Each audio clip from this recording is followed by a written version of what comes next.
Hello friends, welcome back to Pooja Gowda designs. ಇಲ್ಲಿ ನಾನು organza ಫ್ರಾಕ್ನ stitch ಮಾಡೋಕೆ ಅಂತ 5 ಮೀಟರ್ ಆರ್ಗನ್ಜಾ ಫ್ಯಾಬ್ರಿಕ್ನ ತಗೊಂಡಿದ್ದೀನಿ. ಜೊತೆಗೆ 3 ಮೀಟರ್ ಲೈನಿಂಗ್ನ ತಗೊಂಡಿದ್ದೀನಿ. ಇಲ್ಲಿ ಟಾಪ್ನ ಮಾರ್ಕ್ ಮಾಡೋಕೆ ಅಂತ ಲೈನಿಂಗ್ನ 4 ಫೋಲ್ಡ್ ಮಾಡಿ ಇಟ್ಕೊಂಡಿದ್ದೀನಿ. ಇದು ಓಪನ್ ಸೈಡ್ ಆಗಿದೆ ಹಾಗೂ ಇದು ಕ್ಲೋಸೆಡ್ ಸೈಡ್ ಆಗಿದೆ.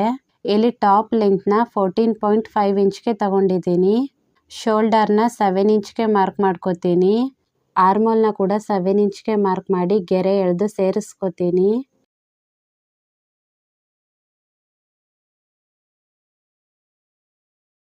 ಇಲ್ಲಿ ಚೆಸ್ಟ್ ಮೆಜರ್ಮೆಂಟ್ ಬಂದು 38 ಇಂಚ್ ಇದೆ. ಇದನ್ನ 4 ಭಾಗ ಮಾಡಿದಾಗ 9.5 ಇಂಚ್ ಬರುತ್ತೆ. ಪ್ಲಸ್ 2 ಇಂಚ್ ಮಾರ್ಜಿನ್ ಸೇರಿಸಿ 11.5 ಇಂಚ್ಗೆ ಮಾರ್ಕ್ ಮಾಡ್ಕೋತೀನಿ.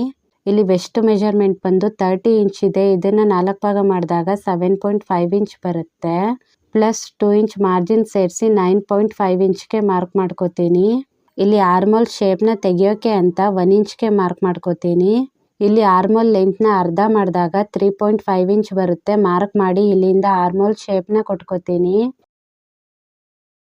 ಜೊತೆಗೆ ಫ್ರಂಟ್ ಆರ್ಮೋಲ್ ಶೇಪ್ನ ಕೂಡ ಕೊಟ್ಕೋತೀನಿ. ನೆಕ್ ಶೇಪ್ನ ತೆಗಿಯೋಕೆ ಅಂತ ನೆಕ್ ವಿಡ್ತ್ನ 4 ಇಂಚ್ಗೆ ಮಾರ್ಕ್ ಮಾಡ್ಕೋತೀನಿ.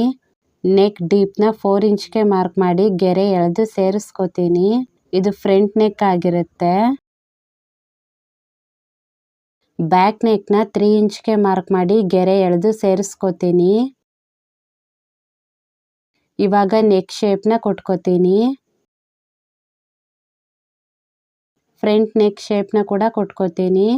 ಶೋಲ್ಡರ್ ಡೌನ್ನ 1/2 ಇಂಚ್ಗೆ ಮಾರ್ಕ್ ಮಾಡಿ ಗೆರೆ ಎಳೆದು ಸೇರಿಸ್ಕೋತೀನಿ. ಇಲ್ಲಿ ಟಾಪ್ ಮಾರ್ಕ್ ಆಗಿದೆ. ಇವಾಗ ಇಲ್ಲಿ ಬ್ಯಾಕ್ ಪಾರ್ಟ್ನ ಕಟ್ ಮಾಡ್ಕೋತೀನಿ. ಕಟ್ ಆಗಿದೆ. ಇವಾಗ ಇದನ್ನ ಓಪನ್ ಮಾಡಿಕೊಂಡು ಬ್ಯಾಕ್ ಪಾರ್ಟ್ನ ರಿಮೂವ್ ಮಾಡ್ಕೋತೀನಿ. ನಂತರ ಫ್ರಂಟ್ ನೆಕ್ ಮತ್ತೆ ಫ್ರಂಟ್ ಆರ್ಮೋಲ್ನ ಕಟ್ ಮಾಡ್ಕೋತೀನಿ. ಕಟ್ ಆಗಿದೆ. ಇವಾಗ ಇದೇ ಲೈನಿಂಗ್ ಟಾಪ್ ಅಳತೆಗೆ ಆರ್ಗನ್ಜಾ ಫ್ಯಾಬ್ರಿಕ್ನ ಕೂಡ ಕಟ್ ಮಾಡ್ಕೊಂಡಿದ್ದೀನಿ. ಇಲ್ಲಿ ಬಾಟಮ್ನ ಮಾರ್ಕ್ ಮಾಡೋಕೆ ಅಂತ ಲೈನಿಂಗ್ನ 2 ಫೋಲ್ಡ್ ಮಾಡಿ ಇಟ್ಕೊಂಡಿದ್ದೀನಿ. ಇದು ಓಪನ್ ಸೈಡ್ ಆಗಿದೆ ಹಾಗೂ ಇದು ಕ್ಲೋಸೆಡ್ ಸೈಡ್ ಆಗಿದೆ. ಇವಾಗ ಇದನ್ನ ಹೇಗೆ ಟ್ರಯಾಂಗಲ್ ಶೇಪ್ಗೆ ಫೋಲ್ಡ್ ಮಾಡ್ಕೋತೀನಿ. ಫೋಲ್ಡ್ ಆಗಿದೆ. ಇಲ್ಲಿ ವೆಸ್ಟ್ನ 9.5 ಇಂಚ್ಗೆ ಮಾರ್ಕ್ ಮಾಡ್ಕೋತೀನಿ. ಈ ಮಾರ್ಕ್ ಲೆಂತ್ ಬಂದು 11.5 ಇಂಚ್ ಬರುತ್ತೆ. ಸುತ್ತ ನಾನು 11.5 ಇಂಚ್ಗೆ ಮಾರ್ಕ್ ಮಾಡ್ಕೋತೀನಿ.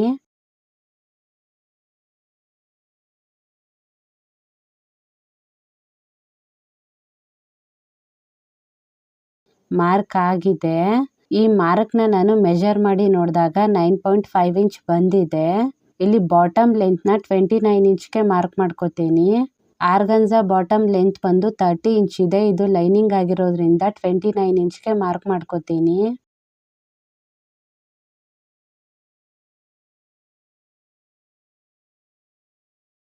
ಇದ್ರ ಮುಂದೆ ಕೂಡ 29 ಇಂಚ್ಗೆ ಮಾರ್ಕ್ ಮಾಡ್ಕೋತೀನಿ. ಮಾರ್ಕ್ ಆಗಿದೆ. ಇವಾಗ ಇದನ್ನ ಕಟ್ ಮಾಡ್ಕೋತೀನಿ. ಕಟ್ ಆಗಿದೆ. ಈ ಕ್ಲೋಸೆಡ್ ಸೈಡ್ನ ಕಟ್ ಮಾಡ್ಕೋತೀನಿ. ಕಟ್ ಆಗಿದೆ. ಇವಾಗ ಇದನ್ನ ಓಪನ್ ಮಾಡಿ ನೋಡಿದಾಗ ಈ ರೀತಿಯಾಗಿ ಕಾಣುತ್ತೆ. ಈ ತರ ನಾನು ಲೈನಿಂಗ್ ಬಾಟಮ್ನ ಕಟ್ ಮಾಡ್ಕೊಂಡಿದ್ದೀನಿ. ಇಲ್ಲಿ ಆರ್ಗನ್ಜಾ ಫ್ಯಾಬ್ರಿಕ್ ಬಾಟಮ್ನ ಮಾರ್ಕ್ ಮಾಡೋಕೆ ಅಂತ 4 ಫೋಲ್ಡ್ ಮಾಡಿ ಇಟ್ಕೊಂಡಿದ್ದೀನಿ. ಇದು ಕ್ಲೋಸೆಡ್ ಸೈಡ್ ಆಗಿದೆ ಹಾಗೂ ಇದು ಕ್ಲೋಸೆಡ್ ಹಾಗೂ ಓಪನ್ 2 ಸೈಡ್ ಬರೋ ತರ ಇಟ್ಕೊಂಡಿದ್ದೀನಿ. ಇಲ್ಲಿ 6 ಇಂಚ್ಗೆ ಸುತ್ತ ಮಾರ್ಕ್ ಮಾಡ್ಕೋತೀನಿ.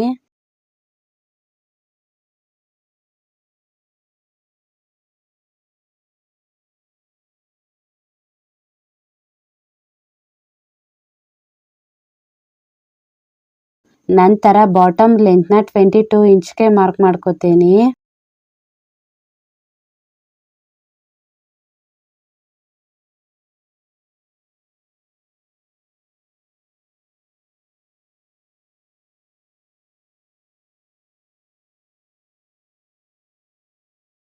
ಇದ್ರ ಮುಂದೆ ಕೂಡ 22 ಇಂಚ್ಗೆ ಮಾರ್ಕ್ ಮಾಡ್ಕೋತೀನಿ.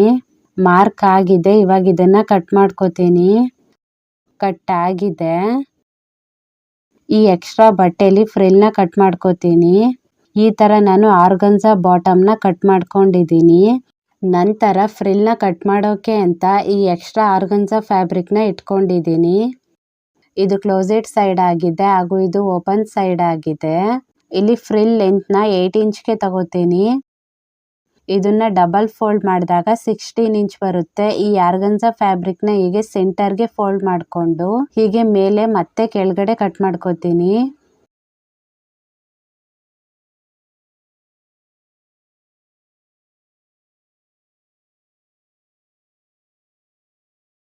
ಕಟ್ ಆಗಿದೆ. ಇದನ್ನ 4 ಲೇಯರ್ ಅಲ್ಲಿ ಬರುವಂತೆ ಕಟ್ ಮಾಡ್ಕೊಂಡಿದ್ದೀನಿ. ಇದು ಅಷ್ಟೇ 4 ಲೇಯರ್ ಅಲ್ಲಿ ಬರೋ ರೀತಿ ಕಟ್ ಮಾಡ್ಕೊಂಡಿದ್ದೀನಿ. ಒಟ್ಟು ಬಂದು 8 ಲೇಯರ್ ಇರುತ್ತೆ. ಈ ಎಲ್ಲ ಪೀಸ್ನು ಅಷ್ಟೇ ಜಾಯಿಂಟ್ ಮಾಡಿಕೊಂಡು ಸ್ಟಿಚ್ ಮಾಡ್ಕೋತೀನಿ. ಇಲ್ಲಿ ಸ್ಲೀವ್ನ ಸ್ಟಿಚ್ ಮಾಡೋಕೆ ಅಂತ ಬಟ್ಟೆನ 4 ಫೋಲ್ಡ್ ಮಾಡಿ ಇಟ್ಕೊಂಡಿದ್ದೀನಿ. ಇದು ಕ್ಲೋಸೆಟ್ ಸೈಡ್ ಆಗಿದೆ ಹಾಗೂ ಇದು ಓಪನ್ ಸೈಡ್ ಆಗಿದೆ. ಇಲ್ಲಿ ಸ್ಲೀವ್ ಲೆಂತ್ನ 9 ಇಂಚ್ಗೆ ತಗೊಂಡಿದ್ದೀನಿ. ಸ್ಲೀವ್ ವಿಡ್ತ್ನ 17 ಇಂಚ್ಗೆ ತಗೊಂಡಿದ್ದೀನಿ. ಸ್ಲೀವ್ ಡೌನ್ನ 2.5 ಇಂಚ್ಗೆ ಮಾರ್ಕ್ ಮಾಡ್ಕೋತೀನಿ. ನಂತರ ಹೀಗೆ ಸ್ಲೀವ್ ಶೇಪ್ನ ಕೊಟ್ಕೋತೀನಿ.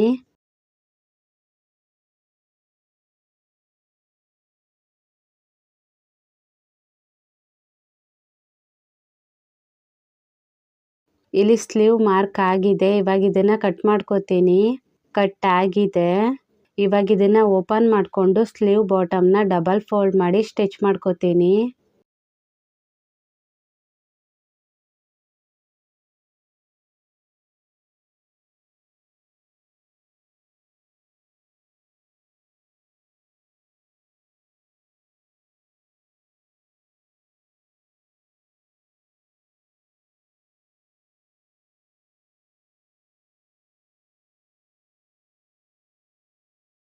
ಸ್ಟಿಚ್ ಆಗಿದೆ.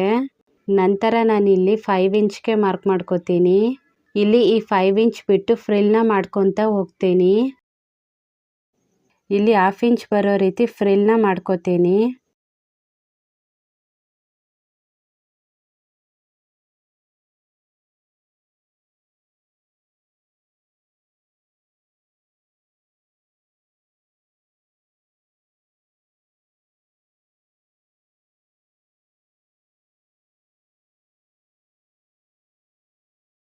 ಹೀಗೆ ಇದ್ರ ಮುಂದೆ ಕೂಡ ಫ್ರಿಲ್ನ ಮಾಡ್ಕೊತಾ ಹೋಗ್ತೀನಿ.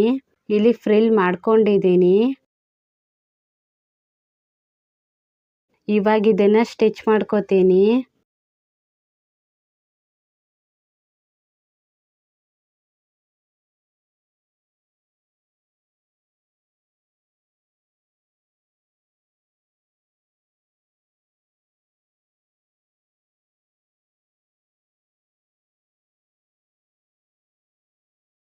ಸ್ಟಿಚ್ ಆಗಿದೆ.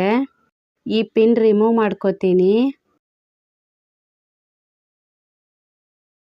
ನಂತರ ನಾನು ಬಾಟಮ್ಗೆ ಎಲಾಸ್ಟಿಕ್ ಅಟ್ಯಾಚ್ ಮಾಡೋಕೆ ಅಂತ 11 ಇಂಚ್ಗೆ ಎಲಾಸ್ಟಿಕ್ ಲೆಂತ್ ತಗೊಂಡಿದ್ದೀನಿ. ಈ ಎಲಾಸ್ಟಿಕ್ ವಿಡ್ತ್ ಬಂದು 1/2 ಇಂಚ್ಗೆ ತಗೊಂಡಿದ್ದೀನಿ. ಇವಾಗ ಇದನ್ನ ಸ್ಲೀವ್ ಬಾಟಮ್ಗೆ ಸೇರಿಸ್ಕೋತೀನಿ.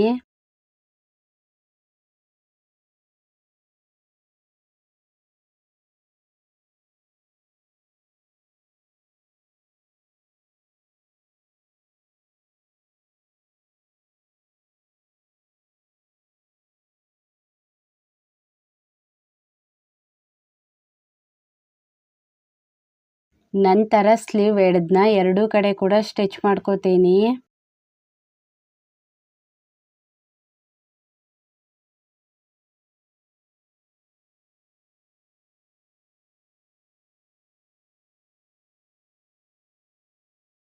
ಈ ತರ ನಾನು ಎಲಾಸ್ಟಿಕ್ನ ಸ್ಲೀವ್ಗೆ ಅಟ್ಯಾಚ್ ಮಾಡ್ಕೊಂಡಿದ್ದೀನಿ. ಈ ತರ ನಾನು ಸ್ಲೀವ್ನ ಸ್ಟಿಚ್ ಮಾಡ್ಕೊಂಡಿದ್ದೀನಿ. ಇಲ್ಲಿ ಟಾಪ್ನ ಸ್ಟಿಚ್ ಮಾಡೋಕೆ ಅಂತ ಆರ್ಗನ್ಸಾ ಬಟ್ಟೆನ ಸೀದಾ ಸೈಡ್ ಇಟ್ಕೊಂಡಿದ್ದೀನಿ. ಇದ್ರ ಮೇಲೆ ಲೈನಿಂಗ್ನ ಇಟ್ಕೋತೀನಿ. ನೆಕ್ ಹತ್ರ 1/2 ಇಂಚ್ ಬಿಟ್ಟು ಸ್ಟಿಚ್ ಮಾಡ್ಕೋತೀನಿ.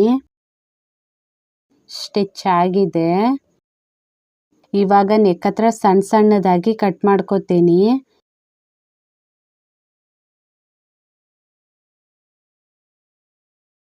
ಕಟ್ ಆಗಿದೆ.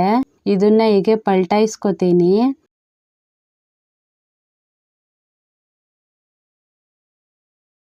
ನಂತರ ನೆಕ್ಕಿಂದ ಹಿಡಿದು ಹೀಗೆ ಸುತ್ತ ಸ್ಟಿಚ್ ಮಾಡ್ಕೋತೀನಿ. ಸ್ಟಿಚ್ ಆಗಿದೆ. ಇವಾಗ ಇದನ್ನ ಹೀಗೆ ಉಲ್ಟಾ ಮಾಡಿ ಇಟ್ಕೊಂಡು ಶೋಲ್ಡರ್ನ ಅಟ್ಯಾಚ್ ಮಾಡ್ಕೋತೀನಿ. ಶೋಲ್ಡರ್ ಅಟ್ಯಾಚ್ ಆಗಿದೆ. ಜೊತೆಗೆ ಸ್ಲೀವ್ನ ಕೂಡ ಇಟ್ಕೊಂಡಿದ್ದೀನಿ. ಇವಾಗ ಇದನ್ನ ಹೀಗೆ ಉಲ್ಟಾ ಮಾಡಿ ಇಟ್ಕೊಂಡು ಸ್ಟಿಚ್ ಮಾಡ್ಕೋತೀನಿ. ಇದನ್ನು ಅಷ್ಟೇ ಸೇಮ್ ಇದೇ ತರ ಇಟ್ಕೊಂಡು ಸ್ಟಿಚ್ ಮಾಡ್ಕೋತೀನಿ. ಇಲ್ಲಿ ಟಾಪ್ಗೆ ಸ್ಲೀವ್ ಅಟ್ಯಾಚ್ ಆಗಿದೆ. ನಂತರ ಇಲ್ಲಿ ಲೈನಿಂಗ್ ಬಾಟಮ್ನ ಇಟ್ಕೊಂಡಿದ್ದೀನಿ. ಇದ್ರ ಮೇಲೆ ಆರ್ಗನ್ಜಾ ಫ್ಯಾಬ್ರಿಕ್ನ ಇಟ್ಕೊಂಡು ವೆಸ್ಟ್ ಹತ್ರ ಎರಡನ್ನು ಅಟ್ಯಾಚ್ ಮಾಡ್ಕೋತೀನಿ. ಇಲ್ಲಿ ವೆಸ್ಟ್ ಹತ್ರ ಅಟ್ಯಾಚ್ ಆಗಿದೆ. ನಂತರ ಇಲ್ಲಿ ಟಾಪ್ನ ಇಟ್ಕೊಂಡಿದ್ದೀನಿ. ಈ ಟಾಪ್ನ ಹೀಗೆ ಉಲ್ಟಾ ಮಾಡಿ ಇಟ್ಕೊಂಡು ಸ್ಟಿಚ್ ಮಾಡ್ಕೋತೀನಿ. ಈ ಕಡೆ ಟಾಪ್ಗೂ ಕೂಡ ಸೇಮ್ ಇದೇ ತರ ಬಾಟಮ್ನ ಅಟ್ಯಾಚ್ ಮಾಡ್ಕೋತೀನಿ. ಇಲ್ಲಿ ಟಾಪ್ ಬಾಟಮ್ಗೆ ಅಟ್ಯಾಚ್ ಆಗಿದೆ. ಜೊತೆಗೆ ನಾನು ಸೈಡ್ನ ಕೂಡ ಮಾರ್ಕ್ ಮಾಡ್ಕೊಂಡಿದ್ದೀನಿ. ಇವಾಗ ಇದನ್ನ ಹೀಗೆ ಇಟ್ಕೊಂಡು ಈ ಮೆಜರ್ಮೆಂಟ್ ವರೆಗೆ ಸ್ಟಿಚ್ ಮಾಡ್ಕೋತೀನಿ. ಇಲ್ಲಿ ಮೊದಲಿಗೆ ಆರ್ಗನ್ಜಾ ಫ್ಯಾಬ್ರಿಕ್ನ ಮಾತ್ರ ಇಟ್ಕೊಂಡು ಸ್ಟಿಚ್ ಮಾಡ್ಕೋತೀನಿ. ಸ್ಟಿಚ್ ಆದ ನಂತರ ಇದನ್ನ ಒಳಗಡೆ ಸೇರಿಸ್ಕೊಂಡು ಲೈನಿಂಗ್ ಫ್ಯಾಬ್ರಿಕ್ನ ಮಾತ್ರ ಇಟ್ಕೊಂಡು ಸ್ಟಿಚ್ ಮಾಡ್ಕೋತೀನಿ.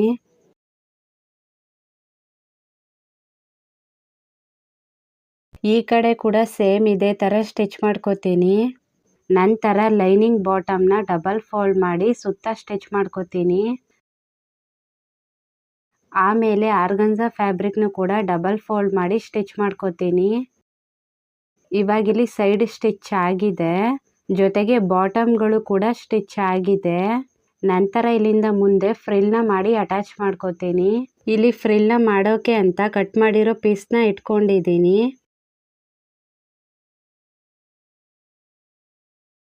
ಇಲ್ಲಿ ಮೇಲ್ಗಡೆ ಮತ್ತೆ ಕೆಳಗಡೆ ಸ್ಟಿಚ್ ಮಾಡ್ಕೋತೀನಿ.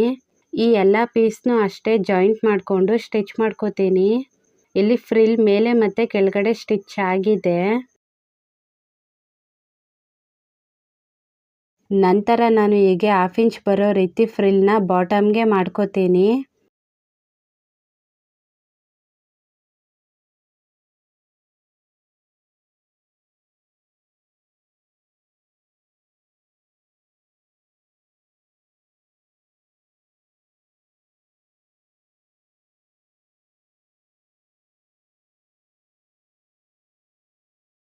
ಇದ್ರ ಮುಂದೆ ಕೂಡ ಸೇಮ್ ಇದೇ ತರ ಫ್ರಿಲ್ ಮಾಡ್ಕೋತೀನಿ. ಇಲ್ಲಿ ಫ್ರಿಲ್ ಮಾಡ್ಕೊಂಡಿದ್ದೀನಿ. ಇದನ್ನ ನಾನು ಆರ್ಗನ್ಜಾ ಫ್ಯಾಬ್ರಿಕ್ ಮೇಲಿಟ್ಟು ಸ್ಟಿಚ್ ಮಾಡ್ಕೋತೀನಿ. ಈ ತರ ನಾನು ಇಟ್ಕೊಂಡು ಬಾಟಮ್ ಸುತ್ತ ಸ್ಟಿಚ್ ಮಾಡ್ಕೋತೀನಿ. ಇಲ್ಲಿ ಫ್ರಿಲ್ಗೆ ಬಾಟಮ್ ಅಟ್ಯಾಚ್ ಆಗಿದೆ. ಈ ತರ ನಾನು ಆರ್ಗನ್ಜಾ ಫ್ರಾಕ್ನ ಕಟ್ ಮಾಡಿ ಸ್ಟಿಚ್ ಮಾಡ್ಕೊಂಡಿದ್ದೀನಿ. ಈ ವಿಡಿಯೋ ನಿಮ್ಗೆ ಇಷ್ಟ ಆಗಿದೆ ಅಂತ ಅನ್ಕೋತೀನಿ. ನನ್ನ ವಿಡಿಯೋ ಏನಾದರೂ ನಿಮ್ಗೆ ಇಷ್ಟ ಆಗಿದ್ರೆ ಪ್ಲೀಸ್ ನನ್ನ ಚಾನಲ್ಗೆ ಲೈಕ್ ಮಾಡಿ, ಶೇರ್ ಮಾಡಿ, ಜೊತೆಗೆ ಸಬ್ಸ್ಕ್ರೈಬ್ ಕೂಡ ಮಾಡ್ಕೊಳ್ಳಿ. ಇದೇ ಥರ ಇನ್ನೂ ಜಾಸ್ತಿ ವಿಡಿಯೋಸ್ ಮಾಡ್ತಾ ಇರ್ತೀನಿ. ಈ ವಿಡಿಯೋನ ನೋಡಿ ಮನೇಲಿ ಯಾರಾದರೂ ಟ್ರೈ ಮಾಡಿದ್ರೆ ನನಗೆ ಕಮೆಂಟ್ ಮುಖಾಂತರ ತಿಳಿಸ್ಕೊಡಿ ಯಾವ ರೀತಿ ಬಂತು ಅಂತ. ನನಗೆ ಸಪೋರ್ಟ್ ಮಾಡೋದನ್ನು ಮಾತ್ರ ಮರಿಬೇಡಿ. Thanks for watching.